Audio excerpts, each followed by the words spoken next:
오프닝 내레이션, MC톤.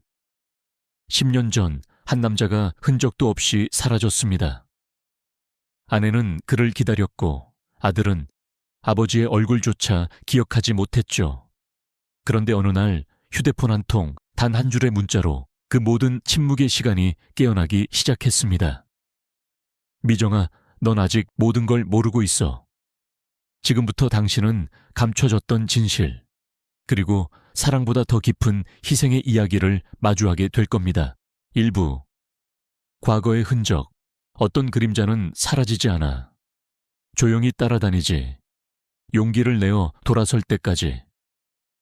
영상은 오후 11시 47분에 재생되기 시작했다. 한미정은 이번 주 마지막 학점을 막 끝낸 상태였고 돋보기 안경 때문에 눈이 아팠다. 그녀의 작은 아파트는 어두컴컴했고 따뜻한 정우 하나와 휴대폰을 통해 들려오는 아들의 은은한 푸른빛 목소리만이 빛을 밝히고 있었다. 엄마, 저기 봐. 내 뒤에 첨성대야. 멋지지 않아? 1000년은 더 오래됐어. 민호의 목소리는 10대의 설렘으로 갈라졌다. 경주 수학여행으로 정신없이 바쁠 때 찍은 영상은 흐릿했다. 미정은 살짝 미소 지으며 잠시 휴대폰을 가슴에 가져다 댔다. 민호가 그렇게 멀리 떨어져 본 건 처음이었다. 중학교 2학년. 빠르게 성장하고 있었다. 너무 빨랐다. 시킨 보리차를 한 모금 더 마시고 영상을 다시 재생했다. 이번엔 배경의 무언가가 그녀의 시선을 사로잡았다. 민호가 카메라를 살짝 돌리자 렌즈는 은행나무 아래 벤치를 스쳐 지나갔다. 그리고 아주 짧은 순간 혼자 앉아있는 남자가 있었다. 책을 읽고 있었다. 고개를 살짝 숙이고 있었다. 왼손은 무릎에 얹고 있었다. 그녀는 얼어붙었다. 가슴도 얼어붙었다. 설마 정수? 남편은 10년 전 사망 선고를 받았다. YT전자 회계부서에서 일했던 회사와 관련된 대형 부패 스캔들을 폭로한 후 흔적도 없이 사라졌다. 시신도 없었다. 장례식도 없었다. 오직 침묵뿐이었다. 모두가 그녀에게 넘어가라고 했다. 그가 익사했을 거라고. 그 슬픔에 귀신이 보인다고. 하지만 그녀는 그의 몸짓을 알고 있었다. 책을 읽을 때 그의 척추가 살짝 휘는 모습, 바람이 거세질 때 그가 턱을 치켜드는 모습. 아무도 흉내내지 않아. 그건 기억이 아니야. 그 사람 말이야. 그녀는 그 영상을 10번 더 보았다. 그리고 20번. 그리고 한 프레임씩 손가락이 떨릴 때까지. 미정은 램프를 껐다. 어둠 속에서도 그 남자의 윤곽이 잔상처럼 눈앞에 아른거렸다.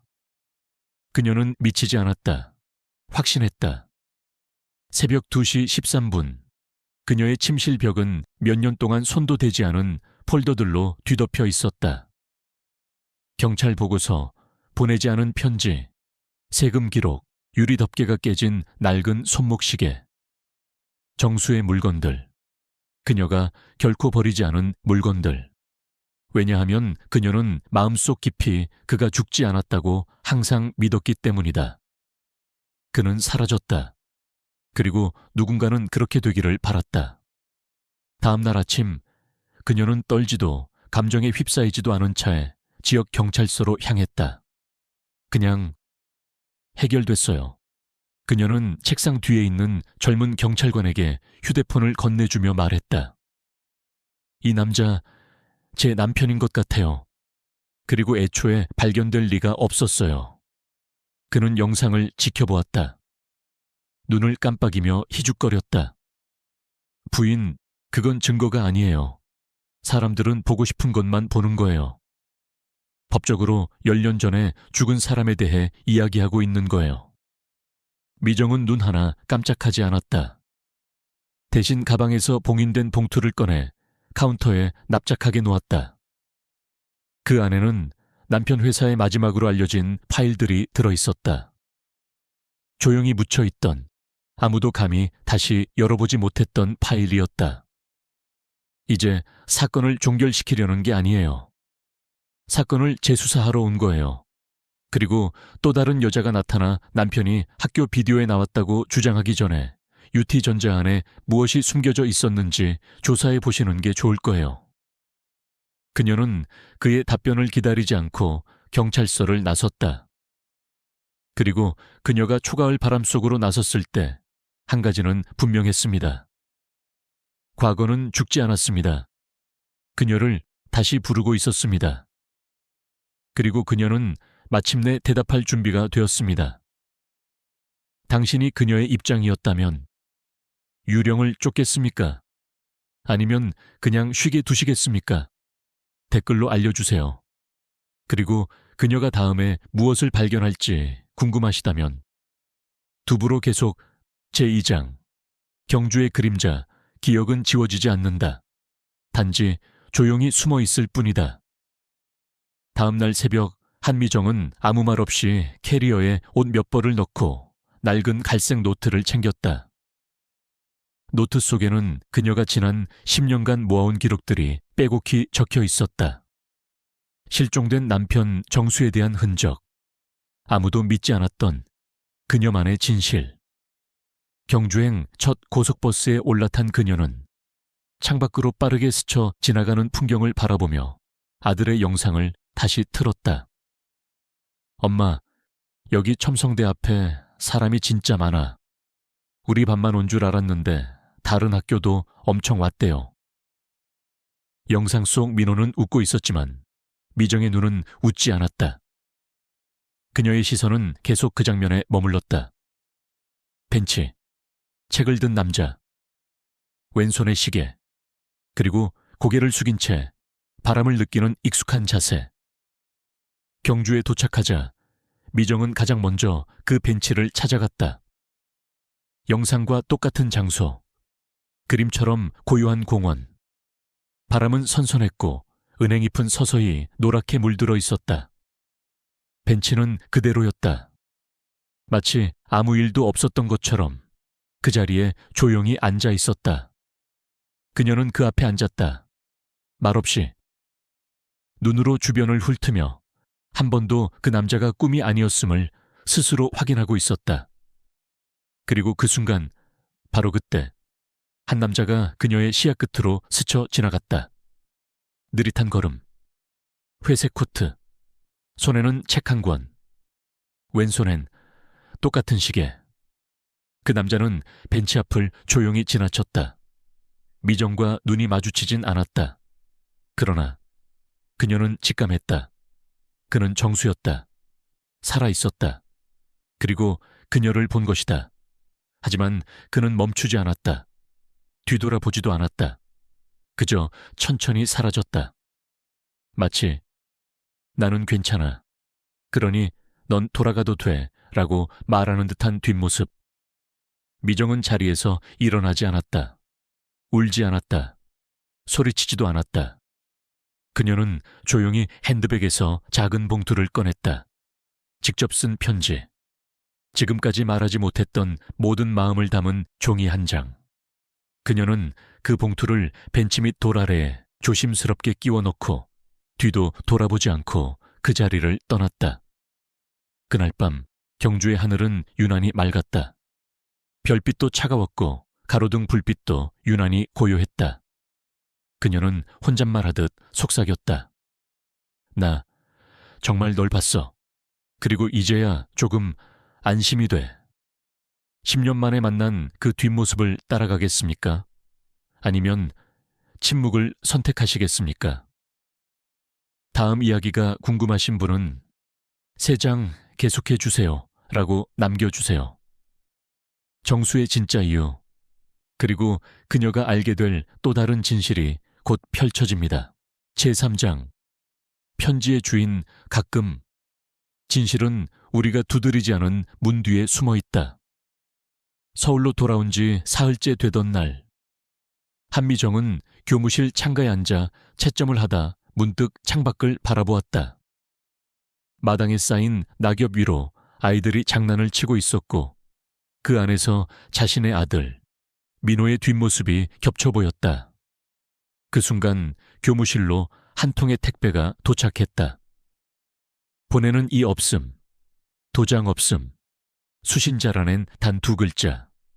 한 선생 봉투를 열자 안에는 누런 A4 용지 몇 장이 조심스레 접혀 있었다. 그리고 사진 한 장. 사진 속에는 경주의 그 벤치. 누군가가 앉아 있었다. 고개를 숙인 채 편지를 읽고 있었다. 바로 그녀가 남긴 편지. 그 손에는 익숙한 시계.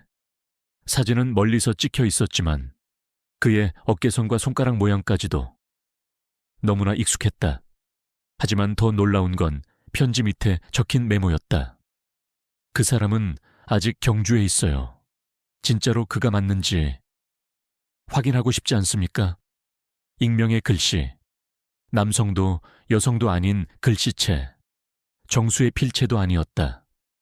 그날 밤 미정은 잠들지 못했다. 무수한 질문들이 뇌리를 맴돌았다. 사진은 누가 찍었는가? 그 편지는 누가 전달했는가? 정수는 왜 아직도 숨어 있는가? 그리고 지금 그녀를 돕고 있는 사람은 누구인가? 다음 날 그녀는 용기를 내어 그 번호로 전화를 걸었다. 사진 뒷면에 적혀 있던 단 하나의 번호. 여보세요. 낮고 건조한 목소리. 하지만 냉정하지 않았다. 그 속엔 오래된 피로가 배어 있었다. 한미정 씨 맞죠? 정수 씨 사건 저도 오래전부터 뒤쫓고 있었습니다. 당신 혼자만 의심한 게 아니에요. 하지만 그 남자는 단순히 사라진 게 아닙니다. 누군가 그를 그렇게 만들었죠. 시간이 좀 걸리겠지만 제가 가진 걸 다 보여드리겠습니다. 조건이 하나 있어요. 미정은 숨을 삼켰다. 경주로 다시 오셔야 합니다. 단 이번에는 혼자 오지 마세요. 통화는 그것으로 끝났다. 이름도 직업도 밝히지 않은 목소리. 그러나 이상하게도 그녀는 믿고 싶었다. 아니, 믿을 수밖에 없었다. 왜냐하면 그녀는 이미 벤치 위의 편지를 본 사람이 정수였다는 것을 알고 있었기 때문이다.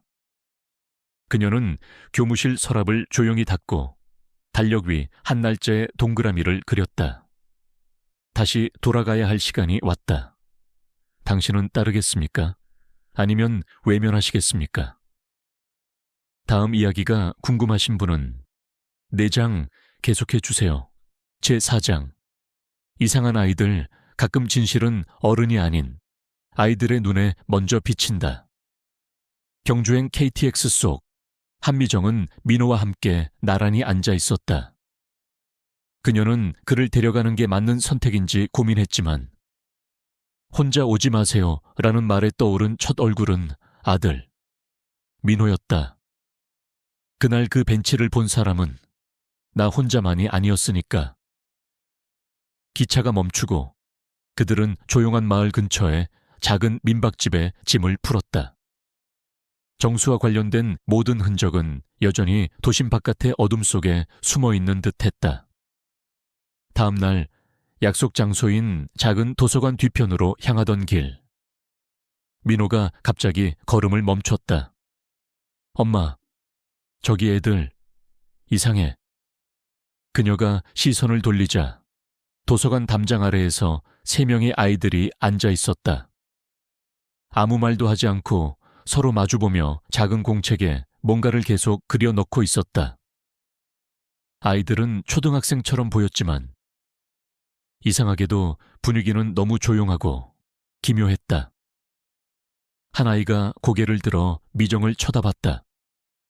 아주 짧게. 그러고는 공책을 넘겨 그녀에게 건넸다.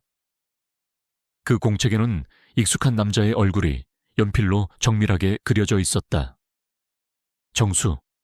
그 아래 삐뚤한 글씨로 이렇게 적혀 있었다. 그 아저씨 가끔 여기 와요. 책도 보고 가끔 울어요. 근데 어른들한텐 말하면 안 돼요. 다 데려가 버리니까요. 미정은 몸이 굳어졌다. 민호도 아무 말 없이 엄마의 손을 꼭 잡았다. 아이들의 눈빛은 순수했지만 그 안에 깃든 두려움과 경계심은 분명했다.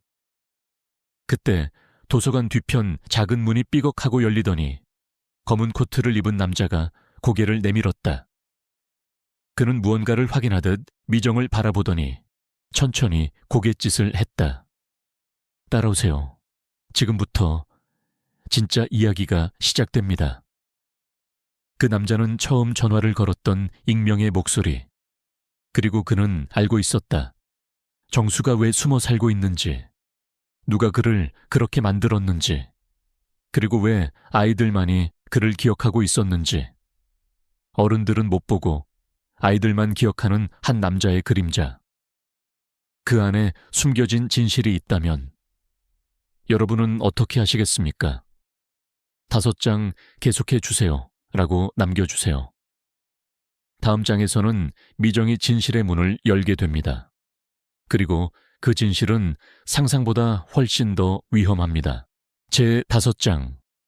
봉인된 이름들. 가장 무서운 진실은 우리가 감당할 준비가 되기 전에 나타난다. 그 남자는 도서관 뒤쪽 작은 문으로 미정과 민호를 안내했다. 문 안쪽은 오래된 창고처럼 보였지만 벽 한쪽에는 최신식 컴퓨터와 자료 서류들이 가득 쌓여 있었다. 먼저 제 소개부터 하죠. 제 이름은 서도현. 원래는 UT전자 내부 보안 감사팀에 있었습니다. 그리고 정수 씨와 함께 죽을 뻔한 적도 있죠. 그는 묵직한 폴더 하나를 꺼내 미정 앞에 놓았다. 속에는 낯익은 서류들과 미정이 한 번도 본 적 없는 계약서, 지분 정리 파일, 그리고 한 장의 사진. 사진 속에는 정수와 또 다른 두 남자가 커피를 마시며 대화하는 모습이 담겨 있었다. 뒷배경은 바로 ET전자 본사 옥상. 날짜는 10년 전. 그가 실종되기 딱 한 주 전. 정수 씨는 그때 회사의 비자금 조작과 개인정보 매각을 고발하려고 했습니다. 하지만 내부 고발자 보호 조항도 무력했고 회사는 그를 없애기로 결정했죠. 다행히도 그가 사라지기 직전에 저에게 연락을 했습니다. 누가 와도 이건 절대 넘기지 말라면서 이걸 맡겼습니다. 서도현은 컴퓨터 화면을 켰다. 거기엔 하나의 영상을 재생했다. 정수가 찍은 내부 고발 영상. 그는 얼굴이 헬쑥했고 말끝마다 떨림이 있었지만 눈빛만큼은 단단했다. 내 이름은 김정수. UT전자 회계팀 팀장이다.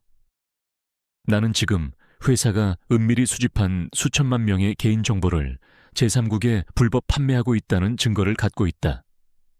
그리고 만약 이 영상이 누군가에게 전달되었다면 나는 이미 이 세상에 없을 수도 있다. 미정은 입술을 떨며 화면을 바라보았다. 민호는 말없이 엄마 손을 꼭 쥐고 있었다. 그 순간 그녀는 10년 전에 그날 밤을 떠올렸다. 정수가 이상하리만큼 조용했던 저녁. 식사 중 휴대폰을 한 번도 확인하지 않았던 그 표정. 당신 무슨 일 있어? 아니, 그냥 오늘따라 밥이 참 맛있네. 그리고 바로 그 다음 날 정수는 사라졌다. 서도현은 조용히 입을 열었다. 정수 씨는 살아있었고 정부가 제공한 임시보호신분으로 숨어 살고 있었어요. 하지만 최근에 그의 위치가 노출됐습니다. 그를 지켜보던 그림자들 다시 움직이기 시작했어요. 그리고 미정 씨, 그림자들이 지금은 당신과 아들까지 주시하고 있습니다. 순간 민호의 눈빛이 흔들렸다. 미정은 서도현을 똑바로 바라보았다. 그럼 이제 어떻게 해야 하죠? 정수, 그를 다시 만날 수 있습니까? 서도현은 잠시 말없이 그녀를 바라보다 마침내 이렇게 말했다. 네, 하지만 단 한 번뿐입니다. 그도 지금 위험에 처해 있으니까요. 그리고 그 만남은 당신에게 가장 큰 선택을 요구할 겁니다. 그 진실을 세상에 드러내기 위해 모든 것을 포기할 수 있겠습니까? 6장 계속해 주세요. 라고 남겨주세요. 드디어 정수와의 재회, 그리고 그가 미정에게 마지막으로 숨겼던 진실이 밝혀집니다. 제6장 마지막 약속, 재회는 끝이 아니라 또 다른 시작이었다. 비밀 장소는 경주의 오래된 폐역사였다. 지금은 아무 열차도 서지 않는 플랫폼. 이따금씩 들리는 까치 울음소리와 바람소리만이 시간을 대신할 뿐. 한미정은 서도현에게 안내받아 그곳에 한적한 대합실 문을 밀고 들어섰다. 그 순간 그녀의 시간이 멈췄다. 정수가 정말로 그곳에 있었다. 10년 전과 많이 달라진 모습. 피부는 더 까맣게 탔고 눈겐 깊은 주름이 패여 있었다. 하지만 그 눈동자만큼은 단 한 번도 잊은 적 없는 그 눈빛 그대로였다. 두 사람은 아무 말도 하지 못했다. 오래도록 그저 바라보았다. 입술은 떨리고 눈물은 서로의 눈에서 먼저 떨어졌다. 미정아, 그 한마디에 억눌러 왔던 수천 마디의 감정이 순식간에 터졌다. 왜 아무 말도 없이 사라졌어? 너무 오래였잖아. 정말 죽은 줄 알았어. 그녀는 울면서도 소리를 지르지 않았다. 목소리는 작았지만 그 안에 슬픔과 분노, 그리움은 너무나 컸다. 정수는 고개를 숙인 채 천천히 대답했다. 미안해. 정말 수없이 미안했어. 하지만 그날 이후 난 내 의지로는 아무것도 할 수 없었어. 당신과 민호를 지키기 위해서였어. 그는 조심스럽게 서류 하나를 꺼내 그녀에게 건넸다. 그 속에는 정수가 사라진 뒤 그가 겪은 모든 진술서와 감시 문서들이 담겨 있었다. 그리고 마지막 페이지에는 어느 병원의 진단서 한 장. 림프종 3기. 미정은 종이를 들고 멍하니 정수를 바라보았다. 당신 지금 아픈 거야? 얼마나 된 거야? 왜 말 안 했어? 정수는 조용히 웃었다. 그리고 말없이 그녀의 손을 두 손으로 감쌌다. 나는 지금까지 살아남기 위해 숨었어. 하지만 지금은 마지막으로 내가 지켜야 할 걸 위해 나설 준비가 됐어. 그는 서류 더미 중 하나를 꺼내며 말했다. 이 안에는 유티전자의 최종 증거가 있어. 이걸 세상에 공개하면 나도 당신도 위험해질 수 있어. 하지만 동시에 민호가 살아갈 세상이 조금 더 나아질 수도 있어. 한미정은 눈을 감았다. 눈물은 멈췄지만 가슴 속에서는 또 하나의 싸움이 시작되고 있었다. 정수야, 이제 내가 널 지켜줄게. 그리고 우리 아들도. 그 순간 밖에서 자동차 급정거 소리와 함께 서도현이 뛰어들어왔다. 시간이 없어졌습니다. 그들이 위치를 파악했습니다. 지금 당장 빠져나가야 합니다. 정수는 마지막으로 미정의 눈을 바라보며 말했다. 약속해줘. 내가 없어도 끝까지 이걸 밝혀줄 수 있겠다고.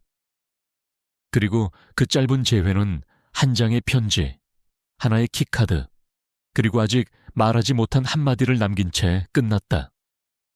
만약 사랑하는 사람이 당신의 손에 진실을 맡기고 사라져야 한다면 당신은 그 약속을 지킬 수 있겠습니까? 라고 남겨주세요. 다음 장에서는 정수가 남긴 마지막 퍼즐, 그리고 그 퍼즐을 노리는 진짜 적, 이 모습을 드러냅니다. 제7장.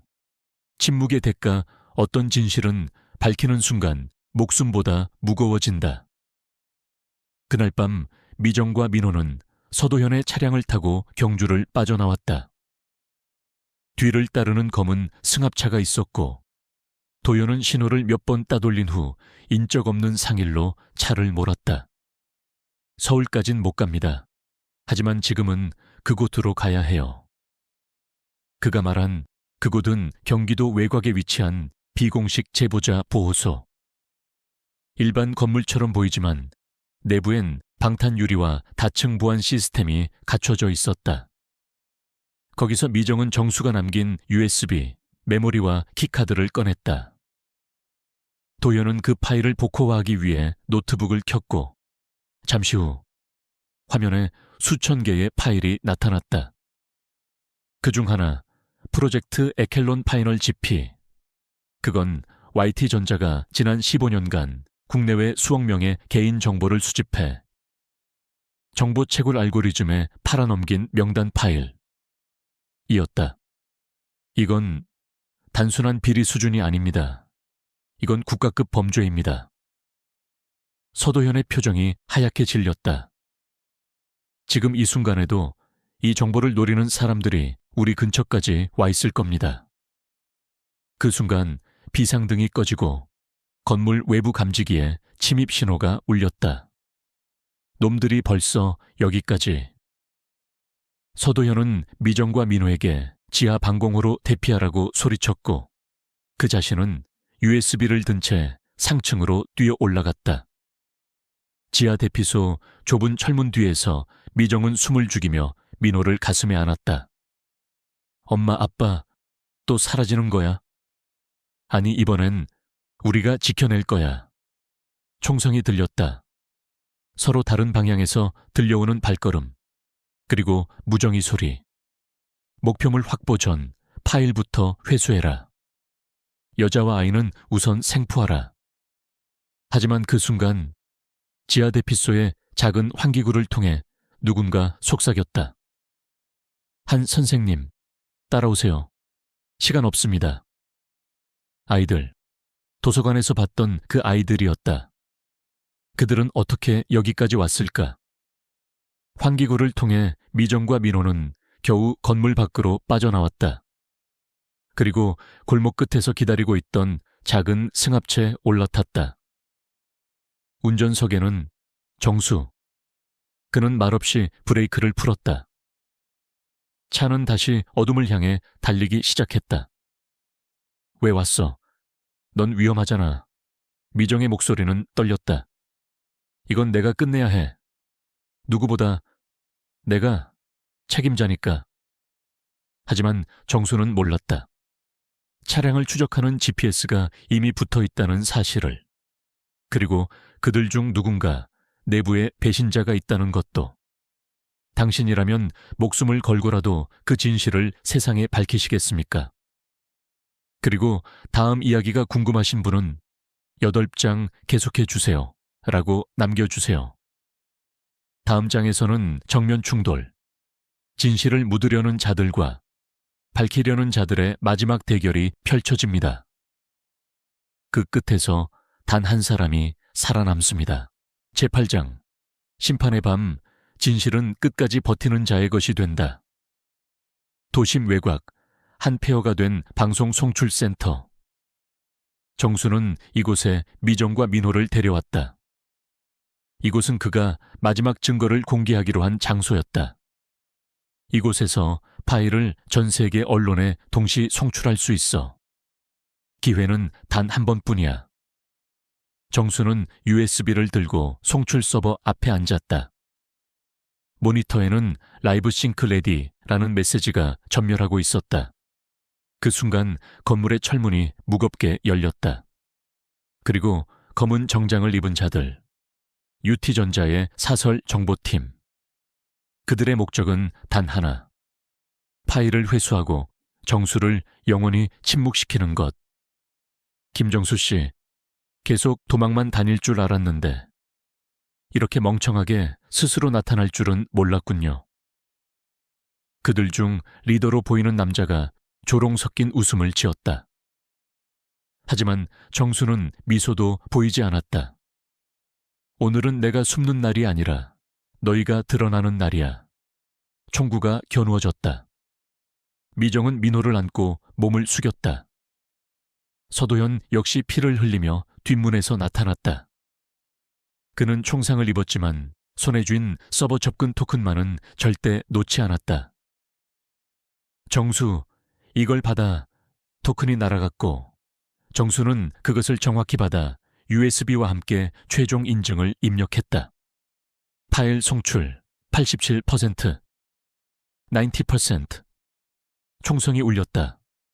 서도현이 쓰러졌다. 그리고 정수의 어깨가 꺾였다. 하지만 그의 손가락은 서버를 향해 마지막 엔터키를 눌렀다. 99%, 100%. Live transmission started. 수십 개 언론사, 수백 개 채널. 모든 뉴스 헤드라인에 ET전자, 초국가적 개인정보 범죄 공개됨이라는 문구가 떠올랐다. 검은 정장들이 하나둘씩 휴대폰을 꺼내 확인했다.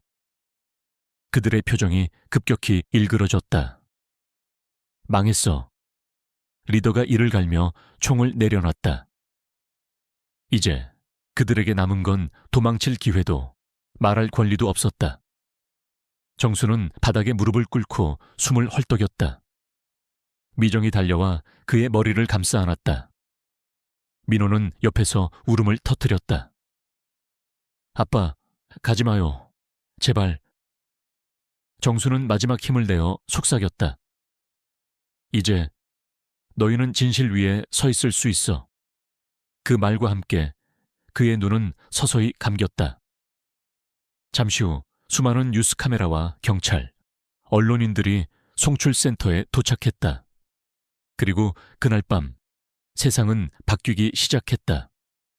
당신이라면 이 모든 걸 감수할 수 있으신가요? 그리고 원하신다면 에필로그를 보여주세요. 라고 남겨주세요. 마지막 장에서는 몇 년 후 민호가 남긴 단 하나의 편지를 통해 이야기가 마무리됩니다. 에필로그, 기억은 사라지지 않는다. 아버지가 남긴 건 진실 하나였지만 그것은 내 삶 전체를 바꾸었다. 5년 후, 봄이 시작되는 어느 날, 한미정은 작은 우체국 앞에서 한 통의 편지를 받아 들었다. 봉투에는 낯익은 필체로 이렇게 적혀 있었다. 투, 엄마에게 from 민호 편지 속 글은 조심스럽지만 단단했다. 민호는 이제 성인이 되었고 서울대학교 법학과를 다니고 있었다. 그리고 그가 선택한 길은 아버지처럼 진실을 기록하는 사람이 되는 것. 엄마, 5년 전 그날 이후 난 많이 달라졌어. 처음엔 아빠를 원망도 했지만 이제는 알 것 같아. 아빠가 선택한 건 도망이 아니라 남김이었단 걸. 이제 난 누군가의 침묵을 대신 말해주는 사람이 되고 싶어. 아빠처럼 누구보다 조용했지만 세상을 바꾼 사람 말이야. 편지 마지막에는 작은 문장 하나가 적혀 있었다. 진실은 시간을 이기지 못해도 사람은 진실을 기억할 수 있어요. 미정은 편지를 가슴에 꼭 안은 채 작은 미소를 지었다. 바람은 여전히 불었고 그 바람 속에서 정수의 목소리가 들려오는 듯했다. 우리 아들 참 잘 자랐네. 진실을 위한 희생은 때로 너무 크고 무겁지만 그 기억은 다음 세대의 정의가 됩니다. 여러분은 이 이야기를 통해 어떤 감정을 느끼셨나요? 댓글로 함께 나눠주세요. 그리고 이 이야기가 마음에 드셨다면 좋아요와 공유로 더 많은 사람에게 알려주세요. 감사합니다. 이야기를 끝까지 함께 해주신 여러분께 깊은 인사를 전합니다.